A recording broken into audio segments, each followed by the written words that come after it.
Welcome to the Masked Reader. This is Dr. Dog. This is the Gumball family, and this is their dog. He is a doctor. Dr. Dog went to Brazil to give a talk on bone marrow. While he was away, the Gumball family and children got ill. We'd better call him back.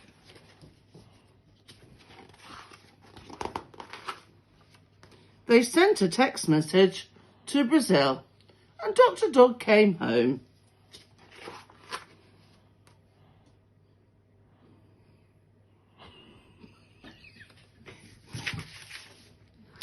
Kurt Gumball had been secretly smoking in the bicycle shed.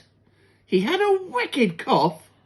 "It's not good to smoke," said Dr. Dog. "These spongy things inside our chests are called lungs. They are our breathing machines. Smoking fills them up with dirty tar."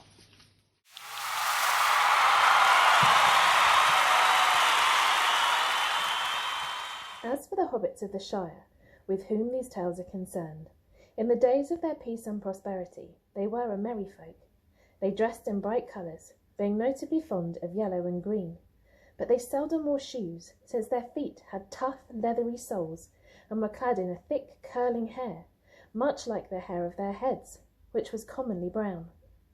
Thus, the only craft little practised among them was shoemaking, but they had long and skilful fingers, and could make many other useful and comely things.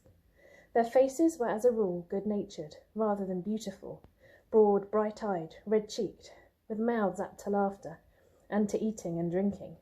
And laugh they did, and eat, and drink, often and heartily, being fond of simple jests at all times, and of 6 meals a day, when they could get them.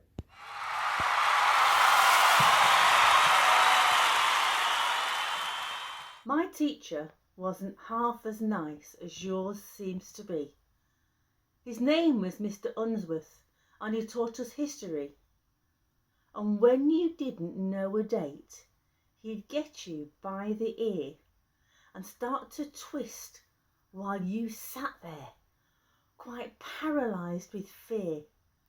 He'd twist and twist and twist your ear and twist it more and more, until at last the ear came off and landed on the floor. Our class was full of one-eared boys. I'm certain there were 8 who'd had them twisted off because they didn't know a date. So let us now praise teachers who today are all so fine, and yours in particular are totally divine.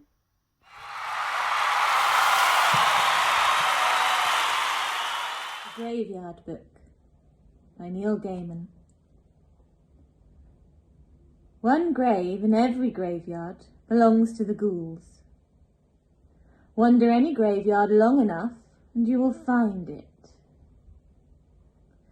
Water-stained and bulging with cracked or broken stone, scraggly grass or rank weeds about it, and a feeling, when you reach it, of abandonment. It may be colder than the other gravestones too, and the name on the stone is all too often impossible to read. If there is a statue on the grave, it will be headless, or so scabbed with fungus and lynchings as to look like fungus itself.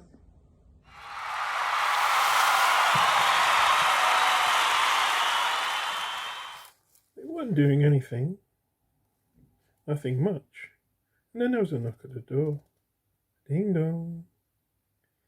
Hey, who's that? Auntie Beaver? Auntie Beaver. Look at the baby. I want to see the baby. I want to see the baby so much. Well,